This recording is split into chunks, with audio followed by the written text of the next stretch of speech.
Out of the kingdom and back to the EU, the election in Scotland on Thursday is considered an important test of mood. But could the country even afford independence economically? In Scotland, as in the UK as a whole, the service sector is the most important. But if you ask the Scots on the streets about economic strength and exports, whiskey, salmon, and oil are mentioned. The Scottish dreams of independence actually rested on the oil deposits in the North Sea for a long time. The black gold should secure Scotland's future. Nothing more can be heard of that today. Even if the oil and gas industry in a city like Aberdeen in the north of the country still secures 40,000 jobs, it's clear that this era is coming to an end in the foreseeable future. Kate, a 30-year-old Scottish woman in downtown Aberdeen, is grappling with the question of whether Scotland can afford independence. She says, "I'm still in a draw. I worry if our economy is strong enough to survive on its own if we are not in the UK and also not in the EU. I'm afraid of that." Many share the fears, especially since it's not clear how long an EU accession process will take or whether Scotland would even meet the criteria for accession.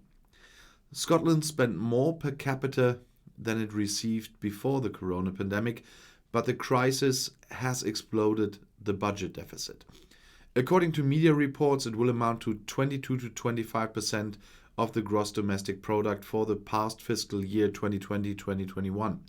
This would mean that the deficit would be a good 8 times higher than the EU's allowance. Opponents of independence emphasize that Scotland would not have survived the past year without help from the British government, for example, for the NHS health service. Hundreds of thousands of Scots have also benefited from short-time working benefits. Mary Spowich, the interim director of the Fraser of Allender Institute at Strathclyde University in Glasgow, on the other hand, is convinced that Scotland could make it as an independent country. She says the question is not if, but how, says the economist. In her opinion, it would boil down to 2 things. Either Scotland would then have to broaden its tax base and earn more by growing the economy, increasing tax rates or taxing new things such as fortune, or have to see how spending can be cut, which should not only meet with enthusiasm among the population. Roy, a 50-year-old Glasgow voter, has other concerns. That after Scotland's independence and accession to the EU, there might be a hard border between Scotland and England. And he says, "I'm totally against independence. I think that's a bad idea. Everything I do for a living is based in England. I go to England 2 or 3 times a week. And if I imagine having to wait at a border or needing papers, that would be madness. We would end up relocating and that would take jobs out of the country."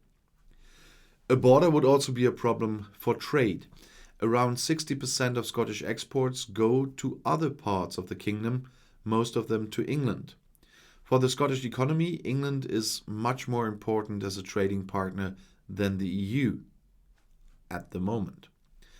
The London School of Economics, which used a model calculation to examine the probable cost of trade, comes to the conclusion that the independence of Scotland's economy will hit 2 or 3 times harder than Brexit, for example.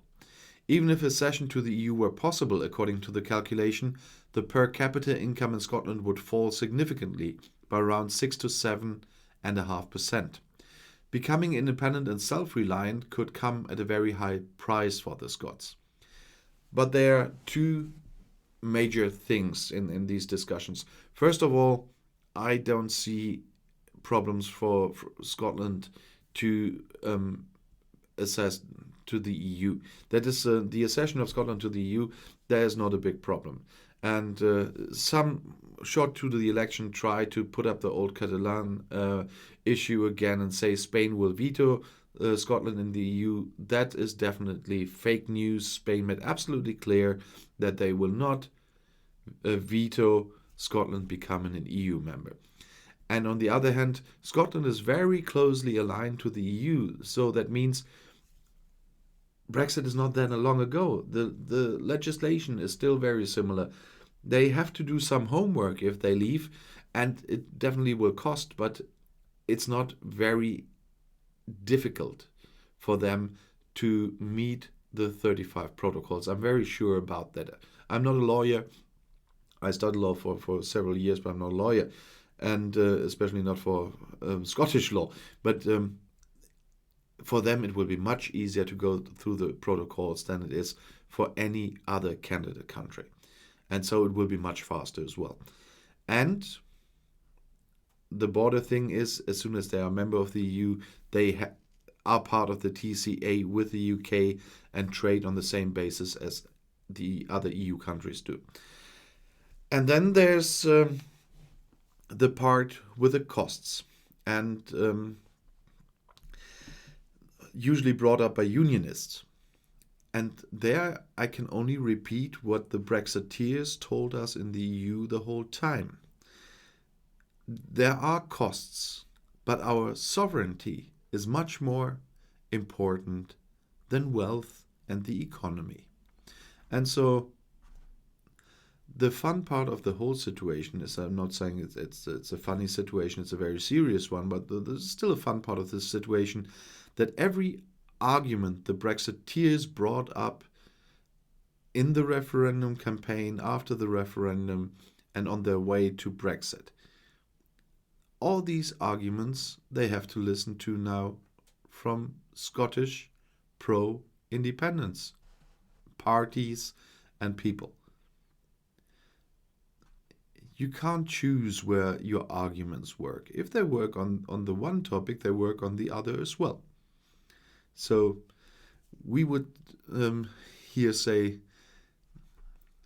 you put an egg in your own nest. You would probably say shot yourself in the foot with that one. So these arguments are biting you in your derriere right now. And if you want to stay informed, please subscribe to my channel. Auf Wiedersehen.